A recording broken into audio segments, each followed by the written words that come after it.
Não, que liga no on, né? É no on que liga, né? É isso também, beleza. Então tá, agora tá ligado. Tudo bem em casa? Eu vou dobrar a tela, meus amigos, para vocês conseguirem me acompanhar, tá? Vou dobrar a tela aqui, pá, beleza. Então, vamos lá. Então, eu acho que semana que vem, né, já é nosso simulado, né? Simulado de linguagens, né? E aí eu vou fazer questão de colocar o modernismo primeira fase, tá? Então, modernismo primeira fase já para semana que vem. Bom dia, Henrique, meu camarada. Terceira fase? Eu acho que terceira fase só no quarto bimestre, se não me engano. Porque agora vai vir segunda fase, né? E a segunda fase ela tem, eu acho que eu já comentei a respeito disso, né?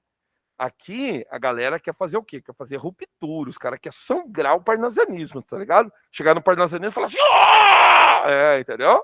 Os caras querem sangrar o parnasianismo. Gostou, né? Assustei.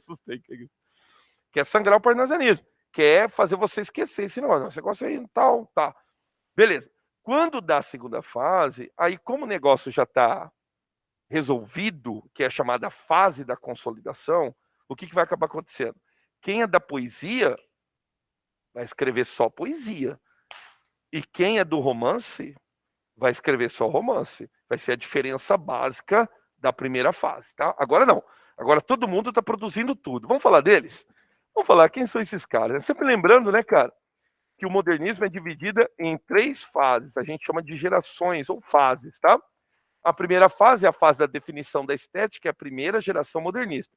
A gente vai contar de 1922 a 1930. Em 1930, a gente conta a segunda geração, que eu comentei com vocês, tá? Vai ser chamada de fase da consolidação. E em 1945, nós vamos ter a terceira geração. A terceira geração também bem peculiar. Diferente da segunda geração, vai ser poesia, prosa e teatro. Fechou? Aí vai ser dividida em três, tá? Mas a gente fala depois. A geração de 22 é da liberdade da arte, rompimento com a sintaxe, valorização da linguagem brasileira, liberdade formal, vai ter um determinado sarcasmo, uma determinada ironia, e aqui, né, na mão, sobretudo, do Mário de Andrade, uma mitologia brasileira, quer dizer, um enfoque ao folclore brasileiro. É aí que a gente extrai o Macunaíma, tá?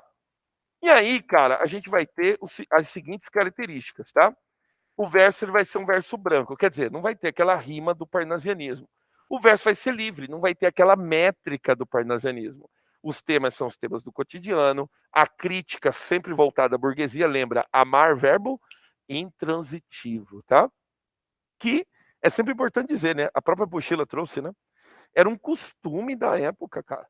Então, os camaradas que tinham grana mesmo traziam as prostitutas para conviver dentro de casa, prostituta de luxo, para quê? Para não levar o menino do prostíbulo, para ele não pegar doença venérea, não pegar sífilis, não pegar gonorreia e assim por diante, tá? A sífilis era mais temida na época, né? Porque a sífilis, né? Ela vai evoluindo de um jeito, pega na coluna vertebral do cara, né? E aí o cara fica doido. É o estado terminal da sífilis. Normalmente é esse o fim que acontece. O cara fica doido, tá? O nacionalismo e a língua. Por que língua brasileira? Porque ele vai tentar evidenciar nas suas obras como era falado no povão, na galera, e não aquele jeito rebuscado do parnasianista, tá? Pois bem, aí esses três nós já falamos, Mário de Andrade, Oswaldo Andrade e Manuel Bandeira. Agora vamos falar dos outros, vamos lá? Vamos falar deles? Eu falei um pouquinho de Antônio Alcântara Machado, em Brás, Bexiga e Barra Funda, né? Vamos falar mais dele. Vamos lá, vamos falar de Antônio Alcântara Machado, Cassiano Ricardo, Menotti Del Pitta, Guilherme de Almeida e Raul Bopp, tá? Então vamos lá. Primeiro vamos começar aqui com Antônio Alcântara Machado, que eu falei alguma coisa na aula passada. Antônio Castilho de Alcântara Machado de Oliveira nasceu no dia 25 de maio de 1901 em São Paulo. Nesta cidade, formou-se na Faculdade de Direito, durante o qual publicou sua primeira crítica literária para o Jornal do Comércio. Após esse fato, passou a colaborar com esse jornal até tornar-se redator-chefe. Formou-se, mas não chegou a exercer a profissão, porque estava atrelado à carreira jornalística. Os movimentos modernistas na literatura começam a se despontar com a Semana da Arte Moderna, do qual o escritor não participou. Fechou? Então, Antônio Alcântara Machado ele chega depois, tá? do qual o escritor não participou. Contudo, depois de tornar-se amigo de Oswald, adere ao movimento que o tornou um dos nomes mais significativos da prosa da geração de 22. Aí ele tem um romance 36, né? Mana Maria, inacabado. O conto Brás, Bexiga e Barra Funda, que é o grande, né? A grande obra dele, 1927. Laranja da China, 1928. Crônica PT Baby, Paté Baby, né? Eu acho, né? 1976. E Cavaquinho e Saxofone, 1940. Aí uma charge, né, do Antônio Alcântara Machado em seu braço bichinho bafando. Eu comentei um pouquinho na aula passada, né? Falei? Falei, né? Beleza, vamos falar de outro então. Cassiano Ricardo, cara, o poeta verde amarelo. Por que poeta verde amarelo? Porque dele vai ser um manifesto chamado Verde Amarelismo. Então, logo depois da Semana da Arte Moderna, aí publica-se o manifesto Verde Amarelismo, onde ele vai defender a arte nacional.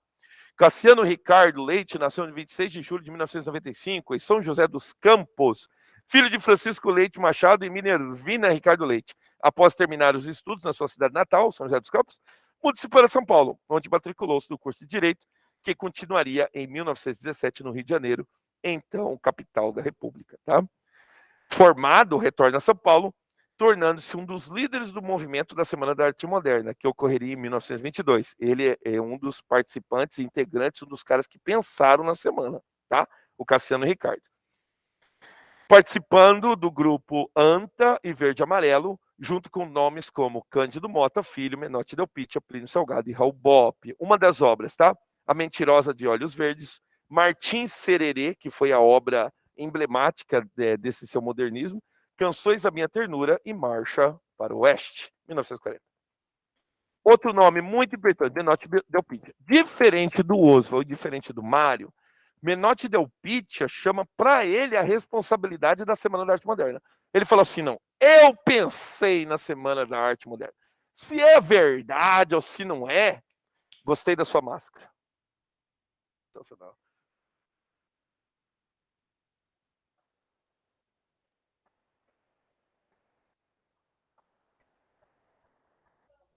Cadeira. Eu sou um cavaleiro templário. Do Timão, né? A cara dele. Vamos lá, então. Menotti Del Pitta, esse vagabundo aqui. E quem vai falar, né, cara, que ele não pensou, né? Eu vou falar, não, você é mentiroso. Ele falou que ele pensou nessa maneira, mas então deixa ele falar, né? Então, beleza. Escritor, poeta, pintor, escultor brasileiro, nascido em São Paulo, capital, da destacada atuação no movimento modernista, autor do poema Juca Mulato, irmão, obra de repercussão internacional, que teve dezenas de edições, autor de romances, contos e crônicas de novela. É muito importante você notar, tá? O pessoal modernista da primeira fase, cara, eles escreviam de tudo, tá? Então os camaradas faziam música, os camaradas faziam poema, faziam peça de teatro. O Oswald, então, o Oswald fez poema, fez teatro, fez romance, tá? Então os caras escreviam de tudo. Então, nota aqui: político, estudos políticos e de obras de literatura infantil. Fundador, redator e colaborador de vários jornais paulistanos. Suas crônicas, publicadas em 1920 e 1930 no Correio Paulistano, constituíram-se numa espécie de diário do modernismo, com Graça Aranha, Oswald de Andrade, Mário de Andrade e outros. Liderou o movimento modernista brasileiro e foi um dos promotores da Semana da Arte Moderna. Eu falei para você, ele batia no peito e falava assim: não, eu pensei na Semana da Arte Moderna, realizado no Teatro Municipal de São Paulo. Olha lá o poema famosíssimo dele, né, Juca Mulato. O Crime daquela Noite, um romance. A Mulher que Pecou, um conto. E Suprema Conquista, uma peça de teatro. Tá? Outro camarada que vale a pena falar. Outro camarada é o Guilherme de Almeida. Tá? Guilherme de Almeida foi, do grupo dos modernistas, o único a pertencer à Academia Brasileira de Letras. Tá? Quando dá 1922, que o movimento arrebenta, o movimento estoura, vão vir as revistas vão promovendo, e aí o modernismo é aceito pela Academia Brasileira de Letras. E ele é um dos pouquíssimos, não, pouquíssimo não, o único que participou da Semana da Arte Moderna e foi depois consagrado membro da Academia Brasileira de Letras. Olha lá o ano, 1930. Quase que o mesmo ano onde aceita a primeira mulher, que foi Raquel de Queiroz, a primeira mulher a integrar a Academia Brasileira de Letras. Então vamos lá? Nasceu em Campinas, 1890, tá? Formou-se em Direito em 1912. Nos anos seguintes, conciliou o exercício da profissão de advogado com os trabalhos de jornalista e como jornalista literário, tradutor e principalmente poeta. Em 1917, teve publicado seu primeiro livro, Nós. Seguiram-se A Dança das Horas, 1919, Livro da Horas de Soror Dolorosa, 1920, e Era uma Vez, 1922. Participou da Semana da Arte Moderna de 22 e foi o primeiro modernista a entrar para a Academia Brasileira de Letras em 1930. Aqui, um pouquinho das obras, né? Simplicidade, 1929. Carta à Minha Noiva, 1931. Você, 1931. Cartas que Eu Não Mandei, 1932. E Poesia Vária, tá? 1947. E por último, para encerrar, o Raul Bopp, né, cara, que foi diplomata, tá? Nasceu no estado do Rio Grande do Sul, no distrito de Vila Pinhal, então pertencente ao município de Santa Maria. Em 4 de agosto de 1898, participou da Semana da Arte Moderna ao lado dos Amigos Ilustres, tá? Então, ele é um dos integrantes, né, um dos participantes da Semana da Arte Moderna.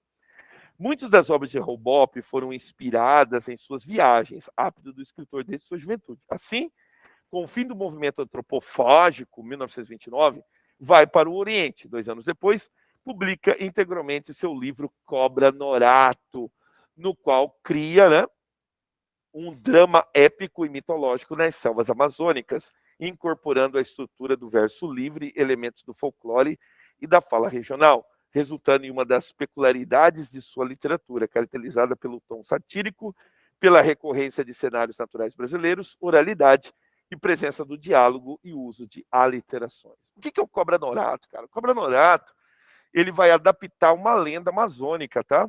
Todo mundo já ouviu falar, né? Eu acho que eu já trabalhei em outro aspecto aqui. A famosa lenda do Boto, né? Todo mundo conhece a lenda do Boto? Já falei aqui, não falei? Da lenda do Boto? Falei. Por que, que é necessária a lenda do Boto? Você lembra? Ou melhor, você lembra da lenda do Boto? Então vou te contar. Não, vou te contar. A lenda do Boto dizia que na lua cheia, o Boto, que é o Boto rosa, né? Você tá ligado? O Boto rosa, né? Um golfinho, né? Na lua cheia, o Boto Rosa se transformava num homem bonito, num homem sensual. E vinha seduzir as meninas virgens. Entendeu? E aí ele conquistava as meninas tal, e quando a noite acabava, ele voltava para o rio e se transformava em Boto de novo. Ele só voltaria depois na outra lua, entendeu? Em outro lugar. Agora, é muito importante. Qual é a necessidade do conto ou do mito do Boto Rosa? Ele tem uma necessidade de existir. Por quê? Porque as... Pois não. Chuta.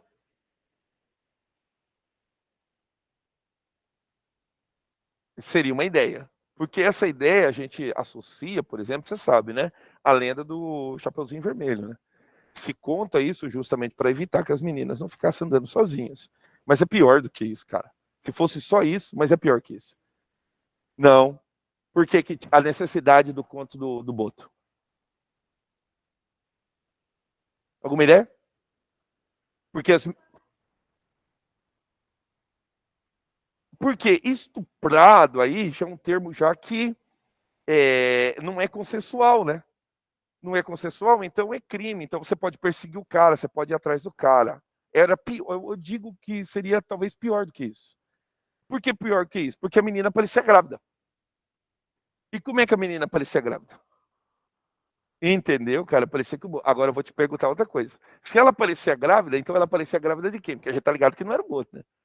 Quem que era? Eu vou te contar. O padre. Entendeu? Era para justificar o filho do padre. Porque o padre ia lá, engravidava a menina parecia grávida. E agora? Como é que a gente faz? Aham!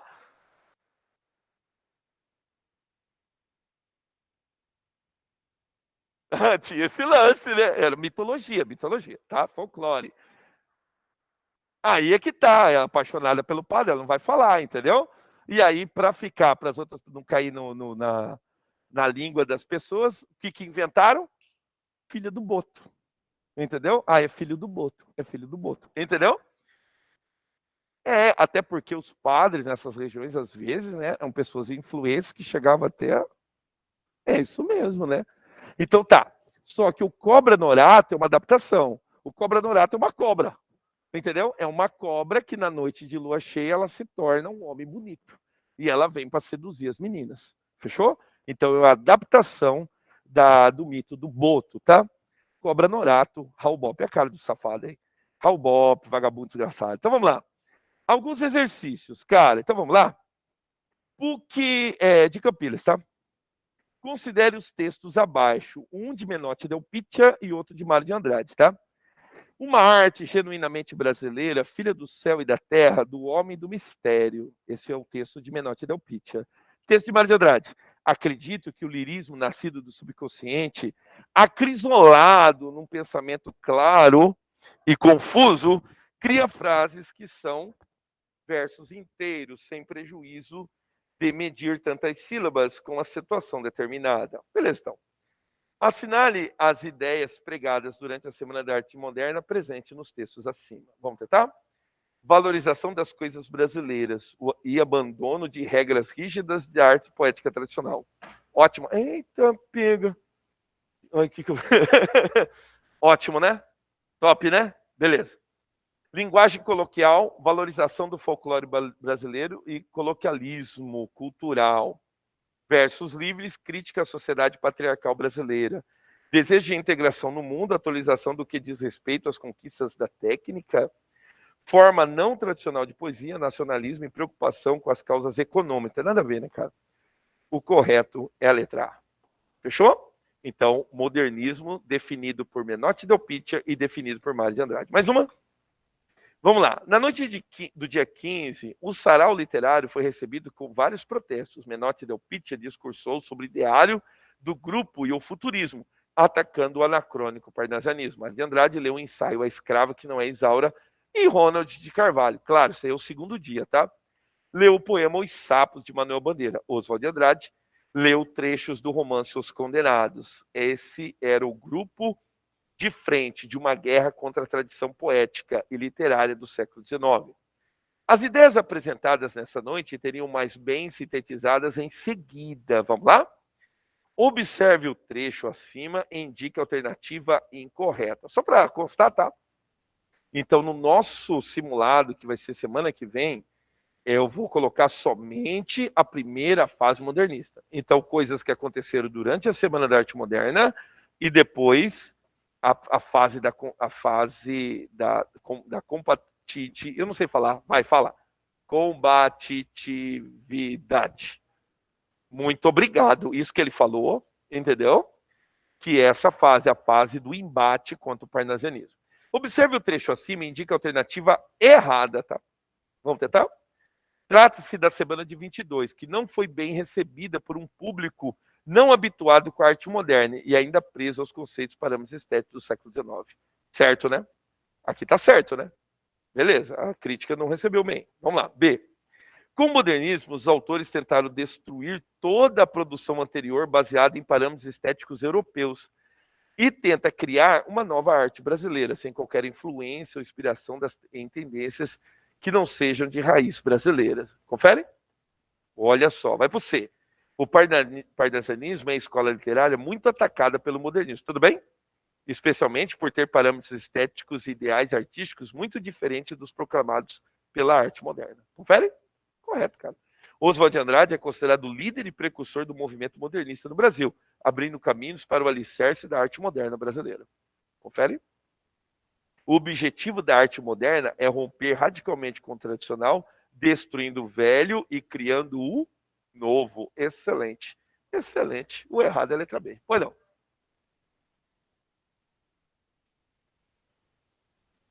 Tá procurando errado. Isso aí tem que tomar muito cuidado, sobretudo com o passe, tá? O passe acontece isso constantemente. Assinale o incorreto. Assinale o correto. Pode perguntar. Claro, fica à vontade. Beleza, então? Então, muita atenção. Às vezes acontece, tá? Pode até ter sido você, não se importa, não, um de vocês, não se importa se eu falar, tá? Acontece muito. Você manda, às vezes, a dúvida, professor, eu não entendi essa questão aqui. Aí o que, que eu faço? A primeira coisa que eu faço, eu leio o enunciado. Aí eu falo para ele, você não entendeu, eu vou te falar por quê. Porque você tem que procurar errada. Eu falo, ô, professor, desculpa aí, não li o enunciado. Porque a gente condiciona-se a achar somente o certo. Aí na hora que você vê umas duas certas, umas três certas, você buga. Você fala, ué, velho, Não estou entendendo mais nada. É porque tem que ler o enunciado, irmão. Você tem que procurar a errada, velho. É o que acontece aqui, certo?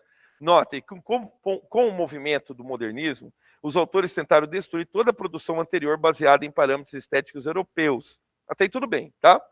Tenta criar uma nova arte brasileira. Até aí tudo bem. Sem qualquer influência, inspiração e tendência que não seja de raiz brasileira. Aí tá errado.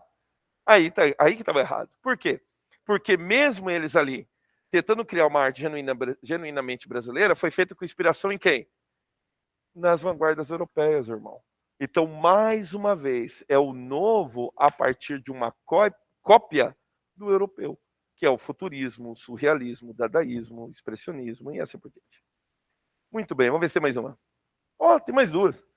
O poema Cobra Norato, de Raul Bopp, representa o primitivismo, uma corrente estética e ideológica do modernismo brasileiro. Assinale a alternativa que não apresenta a proposta da corrente, tá? Então vamos lá? Diz lá. Diz assim, olha só. Letra A, abandonar o beletrismo herdado da condição colonial. O que é beletrismo? As letras bonitas. Então, aquele português corretinho e tal. Não, agora a gente vai escrever do jeito como a galera fala, né? Compreender as razões da independência política brasileira. Não, tem nada a ver. Não é uma questão política, é uma questão cultural, tá? C, criar uma arte nova que expresse a nacionalidade. Correto. Pesquisar as fontes míticas e lendárias da cultura do país. Aí agora sim, onde é que eles vão pesquisar? Eles vão pesquisar, sobretudo, em lendas indígenas.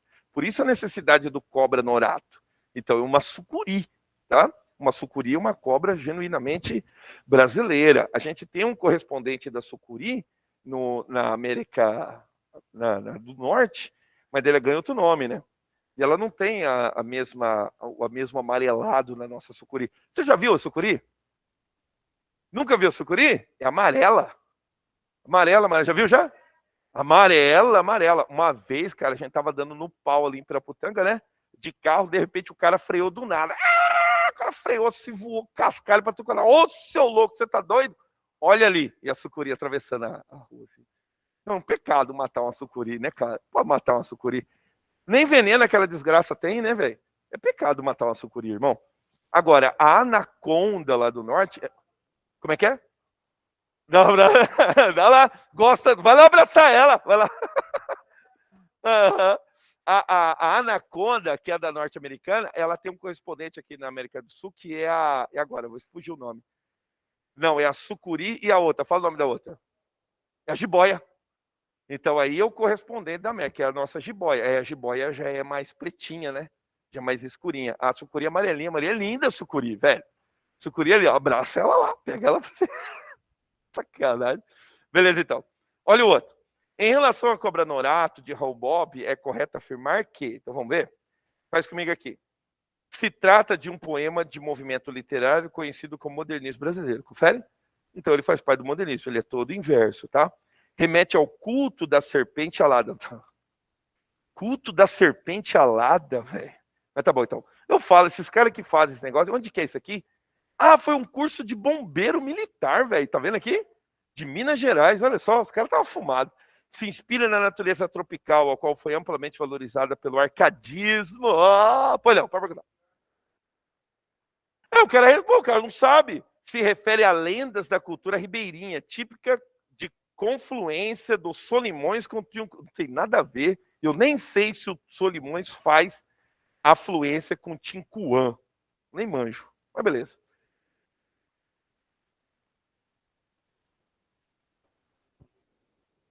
Tem essa pegada, né? Tem, verdade, tem essa pegada. Tem, mas não diz respeito ao Cobra Norato, tá?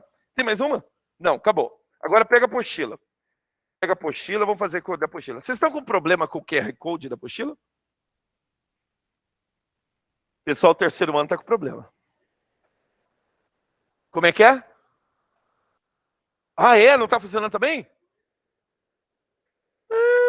Velho, verdade, cara. Ai, cara, então a gente tinha que ter resolvido algumas aqui, velho.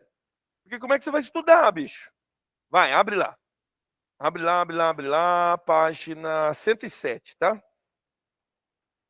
Perfeito, perfeito. Exercício número 1, esse daqui ficou de tarefa, tá? Então nós fizemos a tarefa dele. Esse slide aqui já está no seu WhatsApp, tá?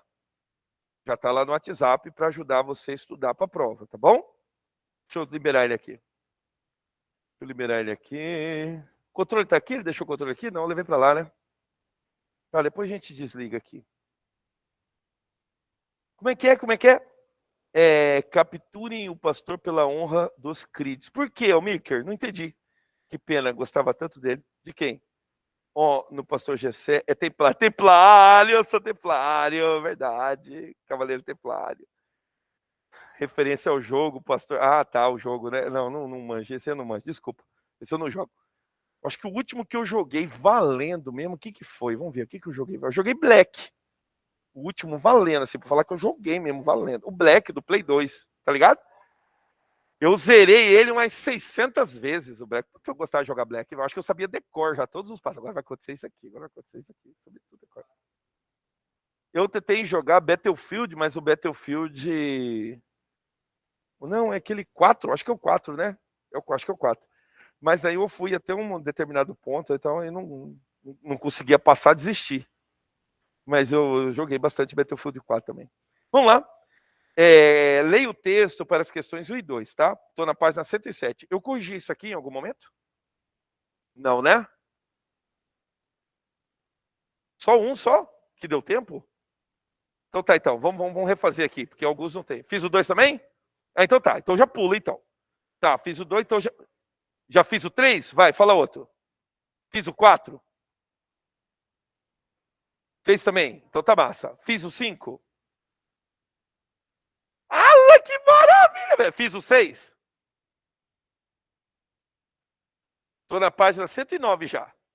Fiz o 6? Ou não deu tempo? 6 não. Então vamos lá? Munido da aula que a gente acabou de assistir, a gente vai ter que conseguir fazer isso aqui, hein? Vamos lá? Associe adequadamente os blocos considerando o autor e a respectiva obra. Então vamos lá? Não deveria, mas vou te perguntar. Quem que escreveu Memórias Sentimentais de João Miramar?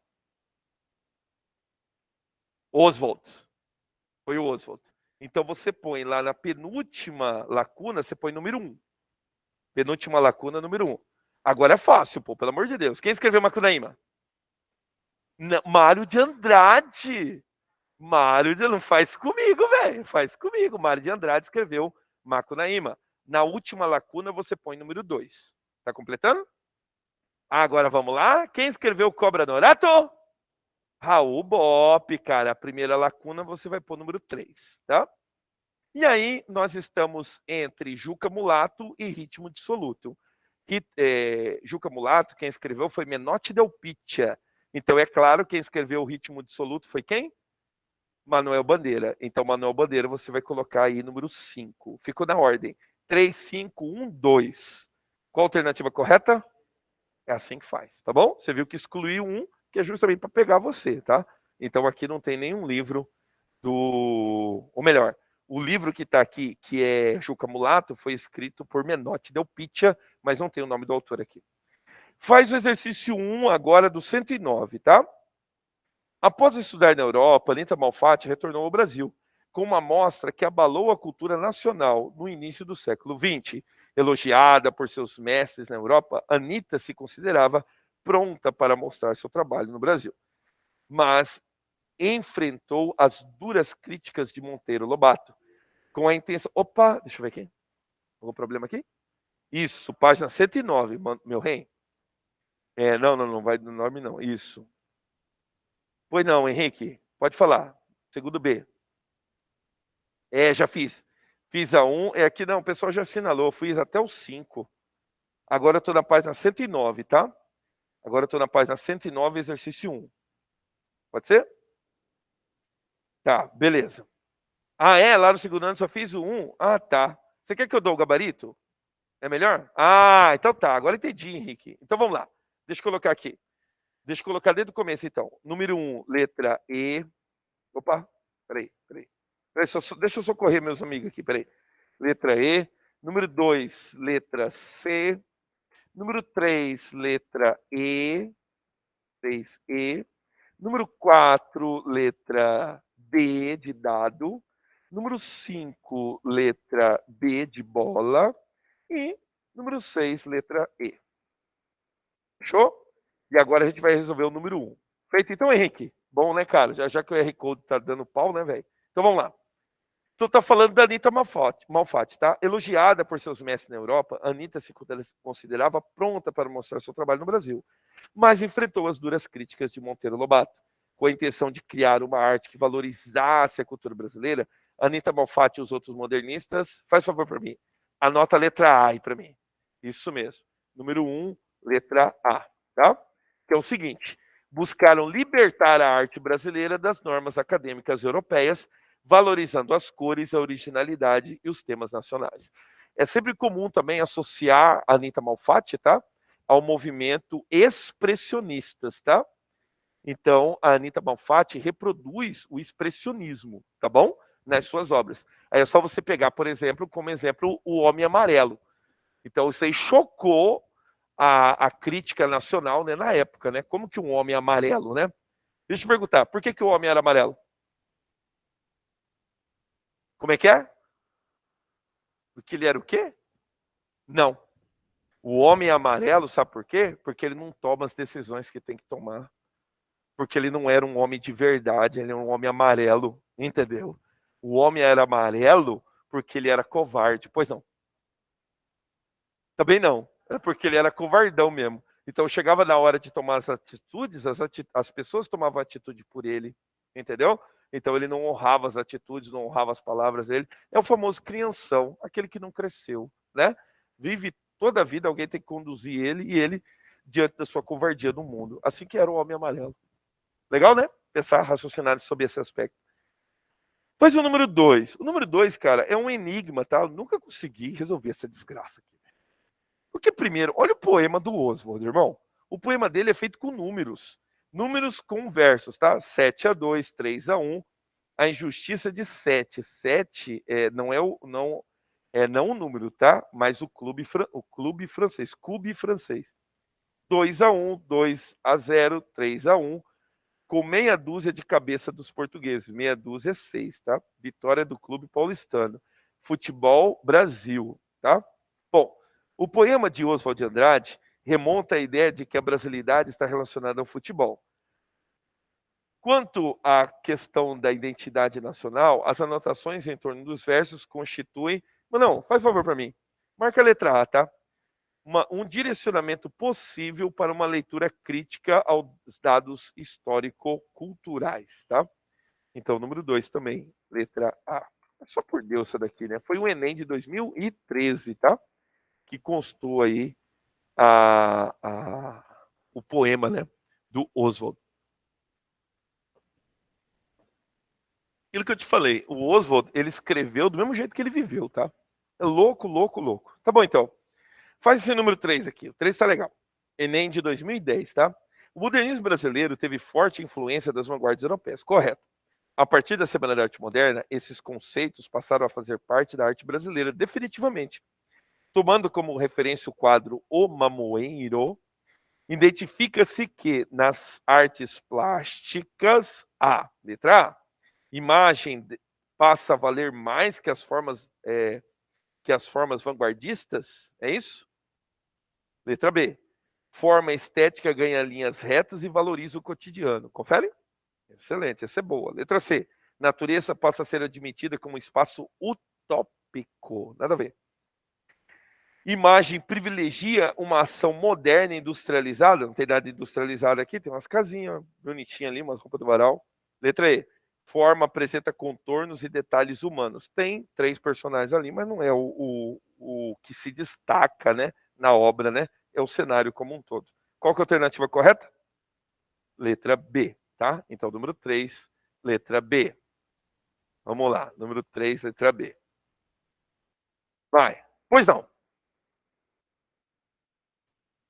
Era um desses, ela estava na tarefa. Sim, todos eles, nesse momento aqui, todos eles. Descobrimento.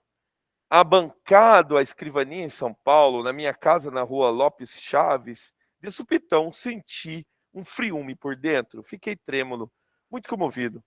Com o livro Palermo olhando para mim, Não vê que me lembrei de que lá no norte, meu Deus, muito longe de mim, na escuridão ativa da noite que caiu, um homem pálido, magro, de cabelos escorrendo nos olhos, depois de fazer uma pele com a borracha do dia, faz pouco se deitou, está dormindo. Esse homem é brasileiro, que nem eu. Isso daí é o Mário de Andrade, tá? Diz a questão. O poema Descobrimento, de Mário de Andrade, marca a postura nacionalista manifestada pelos escritores modernistas, recuperando o fato histórico do descobrimento. A construção poética problematiza a representação nacional a fim de, resgatar o passado indígena brasileiro? É isso que ela vai fazer? Nada a ver, né? Criticar a colonização portuguesa? Também não. Defender a diversidade social e cultural brasileira, certo? Então, da mesma forma que ele está ali em São Paulo, tem alguém lá do norte que está extraindo borracha, ele também é brasileiro como ele, tá? O correto é a letra C. Então, número 4, letra C. Bom, faz o 5, rapidinho aqui para mim. Trovador, sentimentos em mim do asperenta... como é que é? Asperamentados homens. Asperamentados homens. É uma mistura de áspero por experimentados, né? Experimentados homens das primeiras eras. As primaveras do sarcasmo intermitentemente no meu coração. Alerquinal. O que é Arlequinal? Lembra Arlequim, né? Que é um bobo da corte, né? Então, são figuras que normalmente estão presentes no nosso carnaval, tá? São figuras europeias. É o palhaço Arlequim, é o palhaço Pierrot, é o palhaço... Tem outro. Pierrot, Arlequim e Colombina. Figurações de palhaços europeus, que necessariamente a gente conhece como bobo da corte. Então, esses bobos da corte, o que eles fazem? São fantasias que a gente utiliza no nosso carnaval. Então, ele fala que ele tem um coração arlequinal, quer dizer, um coração de Arlequim, que é um personagem de carnaval. Tá? Beleza. Intermitentemente, outras vezes, é um doente. Um frio na minha alma doente, como um longo som redondo. Canta bona, Lorão, som tupi, tangendo o alaúde. Então, ele é um tupi, quer dizer, ele é um índio, ele é um local, mas ele tange um instrumento que é um instrumento europeu, que remonta ao trovadorismo. Fechou? Por quê? Porque nós temos aqui a contraparte, né, ou paradoxo do selvagem e do civilizado. Fechou? Selvagem e civilizado. Vamos lá. Tá. Faz o seguinte para mim. Marca a letra D, tá? Problematizado a oposição entre Tupi, que é selvagem, e o Alaúde, que é civilizado, apontando a síntese nacional que seria proposta no Manifesto Antropofágico de Oswald de Andrade. Número 5, letra D. Morreu? Beleza, então. Então, semana que vem, eu já começo falando a respeito da segunda fase, mas lembra, tá? O seu simulado vai ser só da primeira fase, tá? Beleza, então. Fica atento também à atividade do AVA, tá? Eu já vou soltar essa semana já, tá bom? Mas eu vou avisar no grupo. Um abraço, meus amigos. Até semana que vem. Tchau, pastor.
Boa tarde. Bom dia. Dia. E o quê? Não, não é birra. É que é um boneco que joga sozinho, né? Eu já vi os gameplay. Aquilo não é honesto. É o boneco que fala assim, mano, eu sou assim, eu quero jogar. Então, beleza, joga de aço. Outro ridículo. Mastery, outro ridículo. O jogo tem uns bonecos pra falar, se tem problema, quer jogar? Então joga com isso aqui. Silas.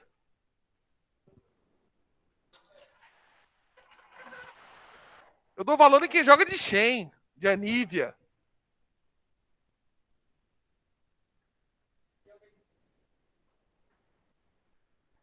Não. É ridículo também?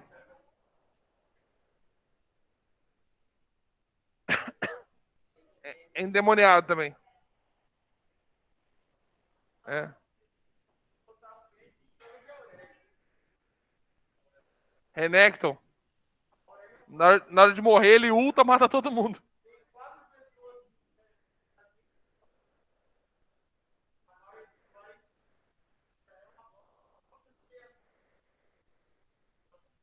E é brasileiro. O Faker é brasileiro? Coreano? É um monstro, cara. Não tem. Você olha o cara jogando e fala, mano, esse vídeo tá acelerado, não pode. Jovens, deixa eu pedir uma ajuda pra vocês aí. Pede lá pra alguém de vocês pra desligar o Data Show. Na última aula, eu introduzi nos senhores as leis que regem eu ia falar lasers, nossa. As leis que regem os gases, né? Que são lei de Charles, lei de Boyle e lei de Gay-Lussac. Você lembra disso? Aula passada que foi ontem. Pega a sua apostila aí, por gentileza. Vamos treinar o seu Tajutsu.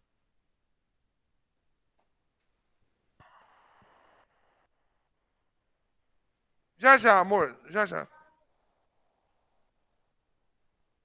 Hum? Isso, você tava na aula de ontem, não tava? Tava, não tava? Não, ontem à tarde. Obrigado, Babyson.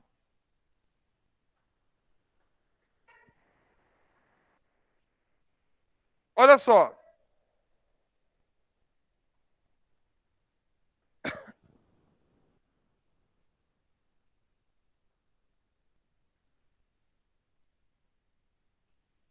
Vamos fazer a questão de número 9 da página 305.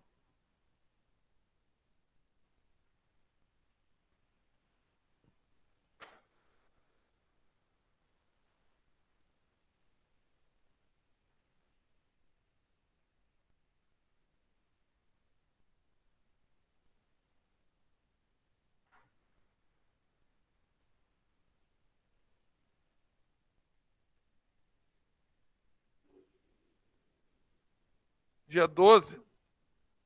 Hoje faltou uma galerinha, né? Hoje faltou uma galerinha, né?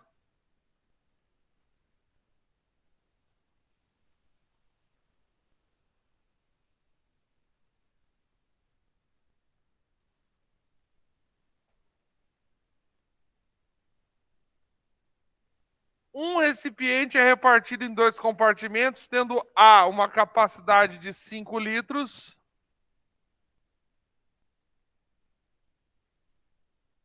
e o B que tem uma capacidade de 1 litro. Acompanhou até aí? Apenas uma fina película separa os compartimentos A e B conforme a figura. Um mol de certo gás numa temperatura de 0 graus Celsius está trancado no compartimento B numa pressão aqui, ó, que vale 3 atmosferas. Enquanto no compartimento A você não tem nada, você só tem o vácuo. Qual seria o novo valor da pressão se a membrana que separa os compartimentos fosse rompida? Suponha que a temperatura se mantenha constante no processo. Opa! Já tem uma coisa legal aqui. Temperatura constante. Lei de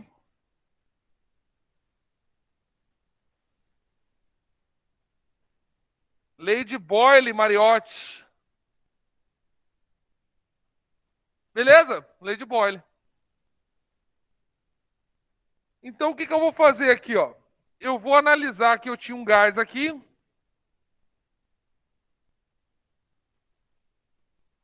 Um gás preso, e essa membrana se rompeu e esse bagulho expandiu para todo o recipiente.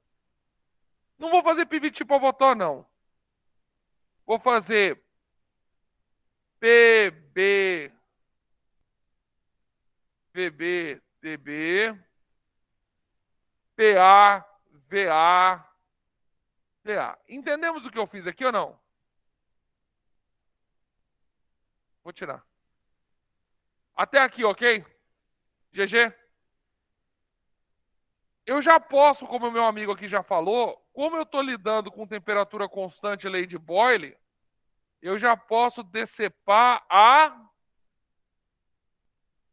Fiquei apenas com PB, VB, PA, VA. Qual que vai ser? Na verdade, não seria... Seria A mais B, né? Seria PB, VB, TB. Como essa membrana se rompeu, o recipiente não é VA. Seria AB, né? Porque ele vai ocupar todo o espaço de A e todo o espaço de B. Entendeu o que eu estou falando ou não? Quando essa membrana se romper, esse gás vai fazer isso aqui, ó.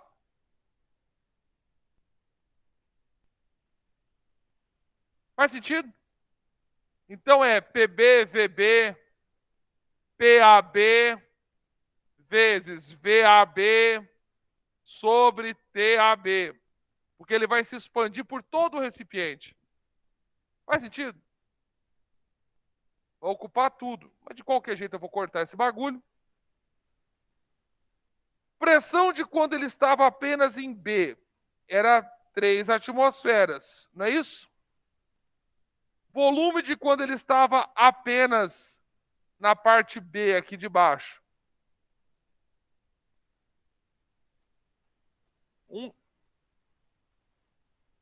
Não estou falando de pressão. Pressão eu já troquei por 3. Ó. O volume é esse aqui, ó. 1 litro. Pressão nessa situação final, que seria PAB, eu não sei. É o que o exercício está pedindo, inclusive. O volume dele nessa situação final, quando o gás permeou todo o recipiente. 6.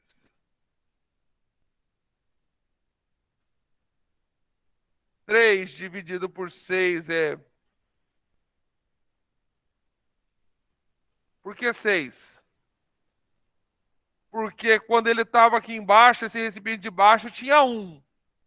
Quando a membrana arrebentou, ficou 5 mais 1. 3 por 6.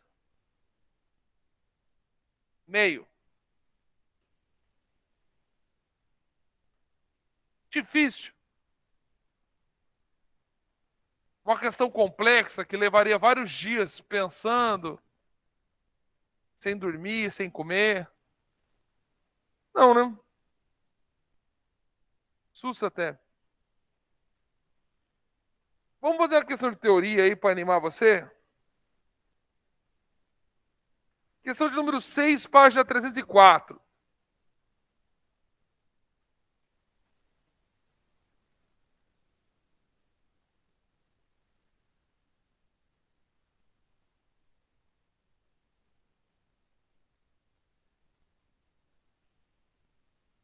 Suponha que uma seringa tenha aprisionado certa quantidade de ar atmosférico suposto como um gás ideal. Se a seringa é mergulhada em água fervente e o seu êmbolo é obrigado a permanecer no mesmo lugar, observa-se que o ar contido no interior dessa seringa alcança 100 graus Celsius. Entendeu a situação ou não? Pegou uma seringa, né?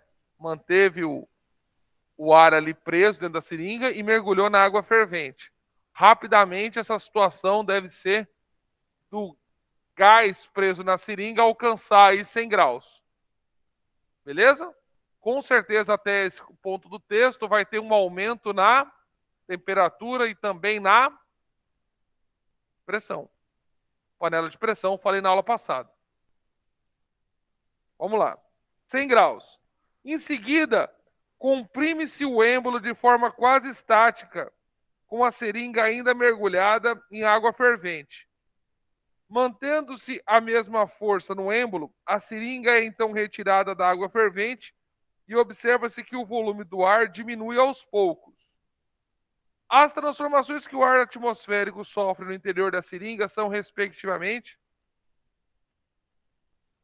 ele fez 3 estágios aí, né? Aí ele pede que você julgue aí cada uma das situações que a seringa viveu, e você dê um nome cabível aí para cada uma dessas transformações. Num primeiro momento, né, ele fala que o gás está preso dentro de um recipiente e não se move, não é isso? E o seu êmbolo é obrigado a permanecer no mesmo lugar, ou seja, quando ele fala isso, eu estou falando de uma transformação. Oi, gente, tudo bem? São 5 panos de prato por R$ 12. Isovolumétrica, não é isso? Não, a diabática eu nem falei ainda. A diabática é quando ela acorda de modo tão rápido que não troca calor com o meio externo. Nem mencionei isso ainda. Então a primeira seria isométrica, ou isocórica, ou isovolumétrica. Depois, o que ele fala aí? Ele fala que o gás, né, fica preso aí e alcança aí 100 graus Celsius.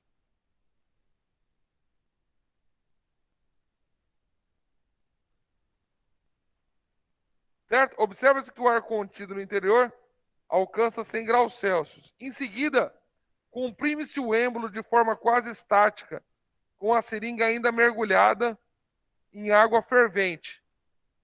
Bom, tem o fenômeno aí, né, onde ele é mantido a 100 graus Celsius. Se ele é mantido a 100 graus Celsius, ele é a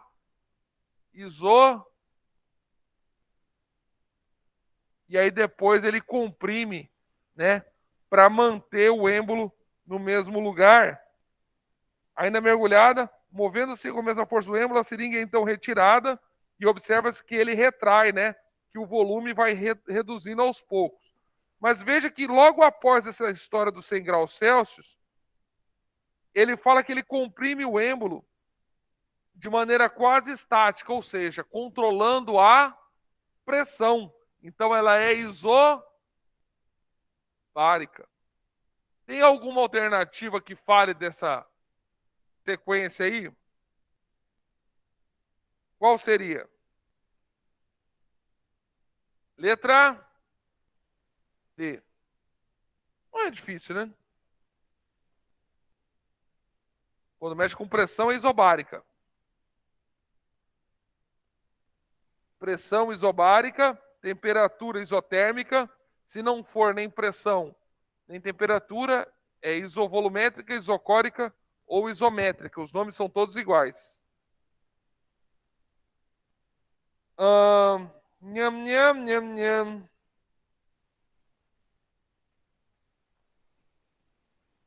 Vamos olhar a questão de número 3 da página 306.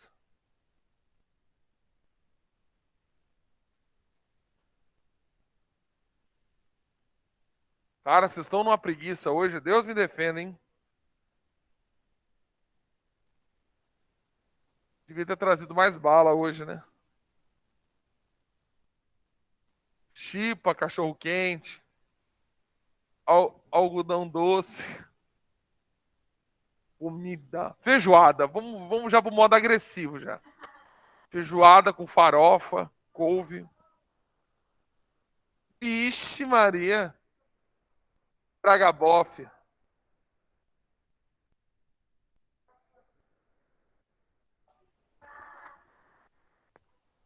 no Brasil de 2021. Vocês já foram no mercado ver o valor da carne? Não. Churrasquinho, o inho é só o tamanho do churrasco, a conta vem cheia. Do churrasco mais barato é o palito. 3 amostras de um gás ideal com massas iguais a V1, V2 e V3 têm as suas temperaturas aumentadas conforme o gráfico a seguir. Então você tem um gráfico aqui, ó.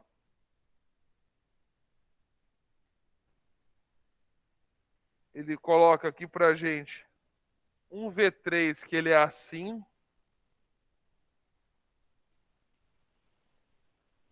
Oi.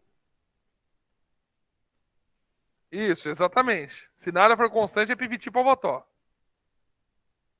Aí esse aqui era o meu amigo V3. Aí aqui um pouquinho inclinado para baixo, você tem esse meu amigo aqui, que é o pontilhado V2. E por fim nós temos um outro aqui encardido, bem deitadinho aqui, ó. É o V1.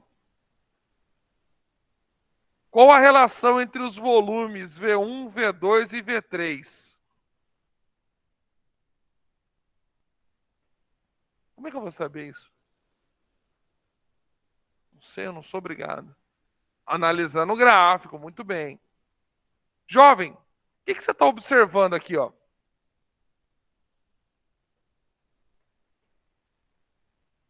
Não, não está muito constante, não. A ponta dele está um pouquinho arrebitada.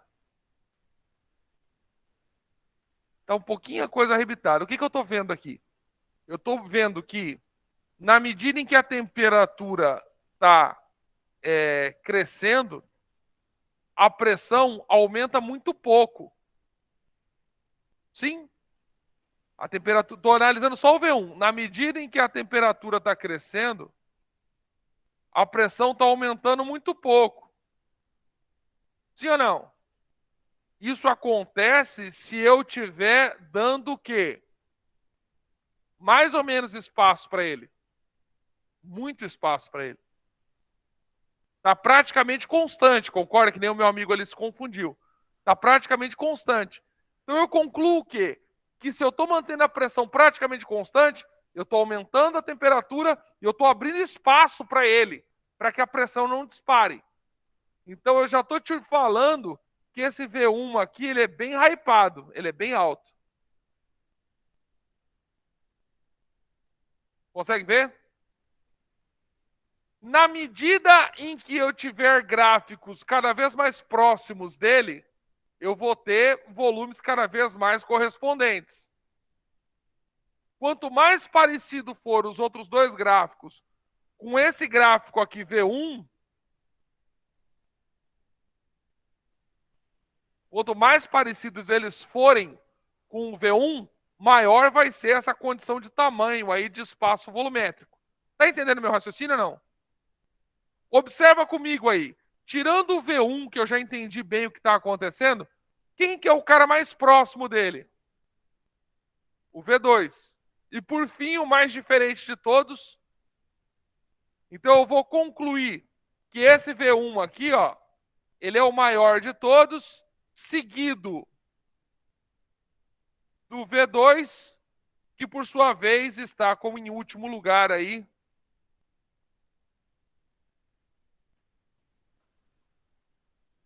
Por que o V3 seria o maior de todos? No V3, o que está acontecendo aqui, irmão? Na medida em que eu aumento a temperatura, a pressão dele está crescendo praticamente na mesma proporção. Porque provavelmente eu estou com um volume aí que é pequeno e está travado. Porque a proporção em que eu aumento a temperatura, a pressão está disparando.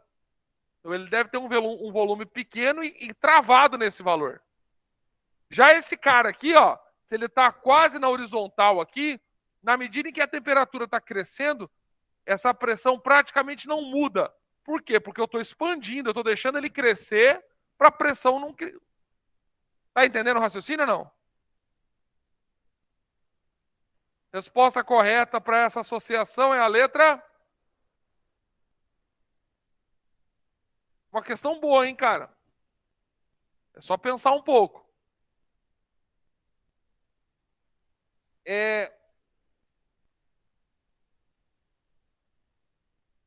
Questão de número... Última que eu vou fazer antes de falar de lei de Clapeyron.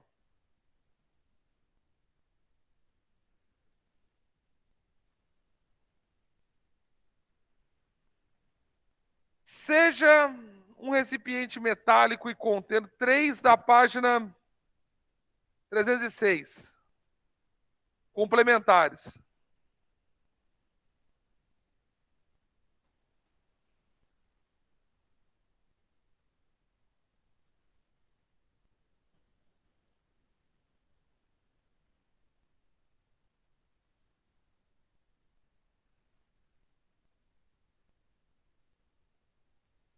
Seja um recipiente metálico fechado e contendo ar comprimido no seu interior, considere desprezíveis as deformações do recipiente durante o experimento descrito a seguir. A temperatura do ar comprimido é aumentada de 24 graus Celsius para 40 graus Celsius. Sobre esse gás é correto afirmar o quê? Pelo amor de Deus, né? Não precisa nem fazer conta. Nossa, deu até vergonha. Ele tinha um gás preso numa caixa metálica. Aí ele vai lá e mete fogo no bagulho. Pula de 24 para 40. Ele pergunta, o que acontece com a pressão? A pressão aumenta. Resposta correta, letra B. Vou até fazer mais um, que eu fiquei nervoso agora.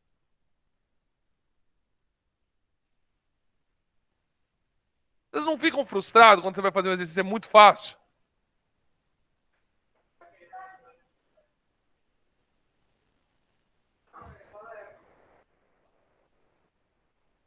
Ou a pessoa pegou um personagem que já está nerfado, fala, vou matar esse. Mas o bicho já estava com 1 de vida. Eu fico feliz. Como diria o Henrique e aquele programa lá, o Caso de Família, tema de hoje. Aí tá a mulher lá falando, eu não roubei seu kill, eu salvei a sua vida. Justamente. Não tem ego na guerra, você mata.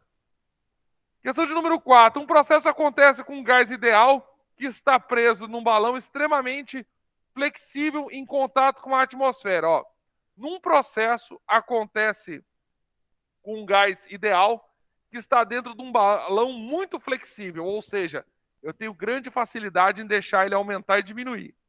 Está acompanhando o raciocínio ou não? Se a temperatura do gás dobra ao final do processo, podemos dizer o quê?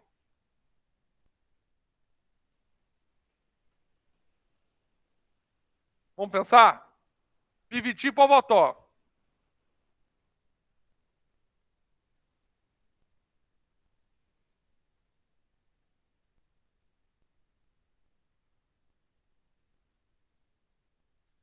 Ele está propondo para você que ele fez um processo onde a temperatura dobrou. Então, esse Ti é 2 Tó. Pegou a ideia ou não? Calma, gente. Aí você vai vir aqui para o lado. Vai ficar Pi, 2 Tó, Pó, Vó, Tó. Certo? Calma. Até aqui entendemos o que eu fiz?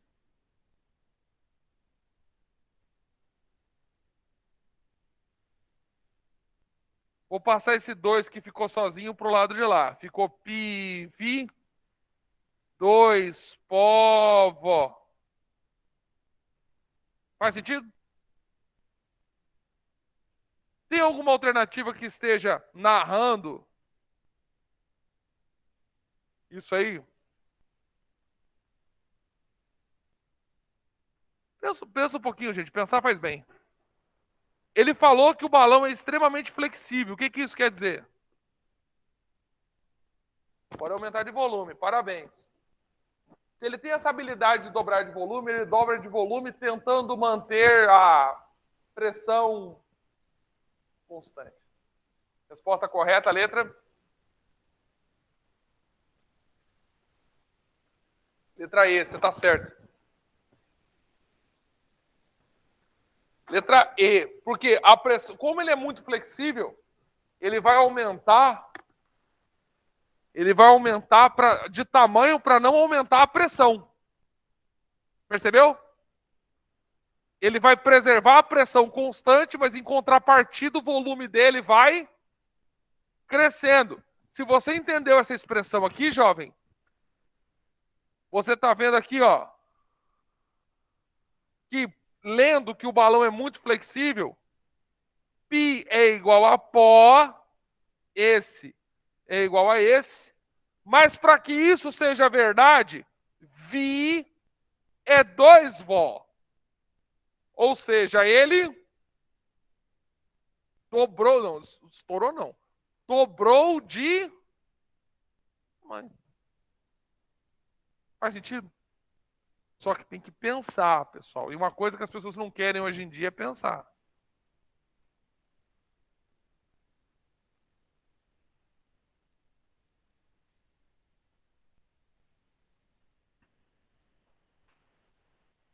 Quanto tempo eu tenho? Meia hora?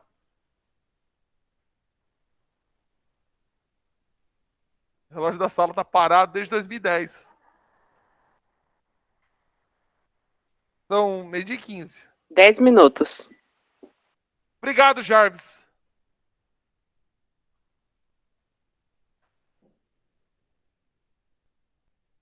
Nossa, mano. Tudo na vida do adolescente é: vai ter comida e coca. Vai ter sobremesa. O que é a sobremesa?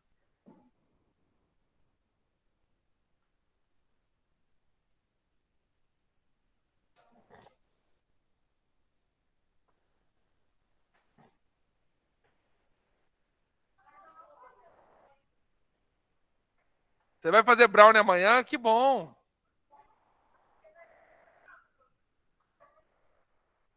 Foi você que me ofereceu um brownie uma vez quando eu fui comprar, já tinha acabado? Teve uma pessoa que falou: professor, você quer comprar brownie? Eu falei: quero, que pena, acabou. Ha, ha, ha, ha, ha, ha, ha. A pessoa se manifestou no chat aqui. As gurias têm umas coisas de maldade, né, meu? Porra, você quer um brownie? Que pena, os que tinha eu já vendi e o último eu comi. Ha, ha, ha, ha, ha. Eu não gosto muito de doce, eu gosto de salgado, tem esse problema, ó. Jovens, a equação de Clapeyron é algo muito, muito lógico. É lindo, de tão lógico que ele é. Você imagina que você tem um número de mols preso dentro de uma caixa, N. N, vamos chamar do número de mols do gás. Eu não preciso explicar o que é número de mols, né? A menina tossiu sangue ali. Não, número de mol, não. Fisicoquímica, né? Concentração de soluto, molaridade, molalidade, número de mols, número de Avogadro. Não? Já ouviram falar disso?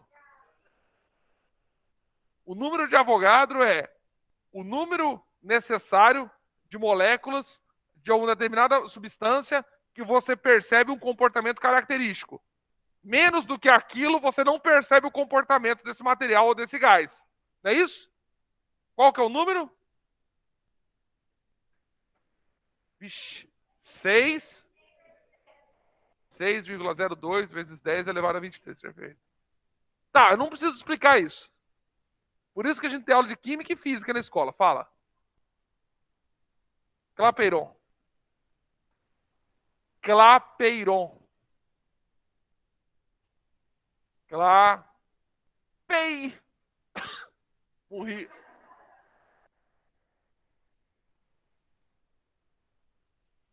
Vê se você concorda com o pai.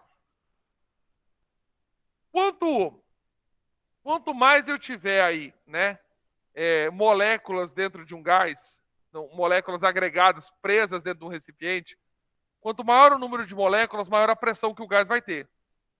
Faz sentido? Quanto mais matéria eu tunchar dentro da caixa, mais gás eu colocar, maior a pressão. Então, paralelos pertinentes. Se a pressão aumentar, pode ser devido ao número de mols. Outra coisa que pode aumentar a pressão. Fala aí, se joga. Falei ainda agorinha. A tal da temperatura excelente. O aluno que presta atenção é diferenciado. Sim?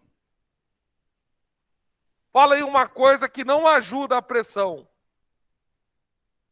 O volume. O volume cai na medida em que... Perdão. A pressão cai na medida que o volume aumenta. Clapeyron foi um cara que associou essas três coisas. PV-NRT. A famosa fórmula do professor Valente não rejeita trabalho. Já viram já essa fórmula ou não? Clapeyron pensou o seguinte, ó. Pressão, temperatura. Se eu aumento a temperatura, eu aumento a pressão. Se eu aumento o número de mols, eu aumento a pressão. Se eu aumento o volume, eu diminuo a pressão. E ele botou uma constante para mediar essas situações aqui, para poder conciliar essas variáveis. A fórmula não ficou escrita dessa forma, eu só estou analisando para você entender de onde é que vem o raciocínio. Ele passou esse V para cá e ficou PV NRT. A equação de Clapeyron. Professor Valente não rejeita travesti. Trabalho. Beleza? PV-NRT. Que na verdade é um bom senso. É apenas a lei geral dos gases fazendo uma colocação pertinente sobre esse N aqui, ó. Que é o número de mols que eu estou colocando aí no recipiente. Esse R eu vou falar na aula que vem, eu vou falar na aula passada. Um abraço, Loki. Esse R eu vou falar na aula que vem, que é essa constante, porque tem um comportamento que ele é repetitivo, ele é reincidente nos gases. É um número 0,00... Ai, caramba, 0,0082. Tem até na sua apostila, se você quiser ir lendo. É muito legal a gente dar uma lida na apostila. Está na página... Perdão, 0,082. Me confundi aqui. Está na página 302. A equação de Clapeyron. Fala, irmão. Ué. Tá, não precisa mais não. N é só Aí se você quiser anotar aí, ó. N é o número de mols. Obrigado, eu nem me arrumei hoje. Peguei a primeira roupa que tava, dei um beijo no cachorro e tchau. Constante universal dos gases. Onde que meus alunos erram isso aqui? Porque dependendo das unidades que você está trabalhando, esse valor do R... Professor, Oi. onde você está escrevendo está tudo cortado. Ah, não. Oh, não. Oh, não, não, não, não. Oh, não. Melhorou? Melhorou. Essa constante, dependendo das unidades, ela muda drasticamente. Esse que é o problema desses exercícios. Veja, se ela for em unidades do Sistema Internacional, como consta aí na página 302, ela fica com o valor de 8,31. Ou seja,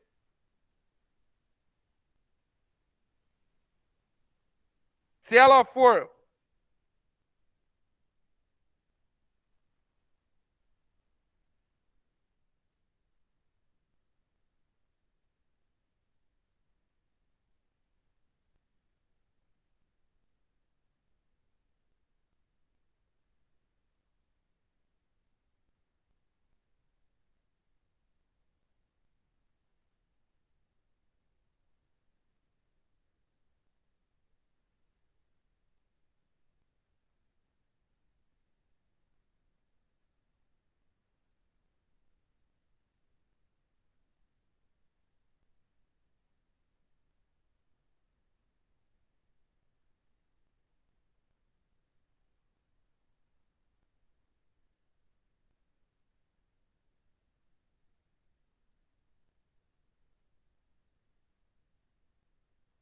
Tá mutado, professor.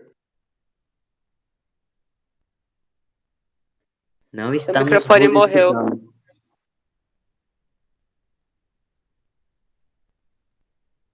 No finalzinho da aula, cara, que isso?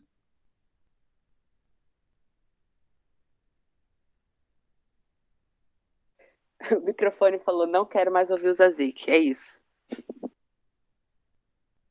A gente tá assistindo aqueles filmes antigos. É verdade, cara.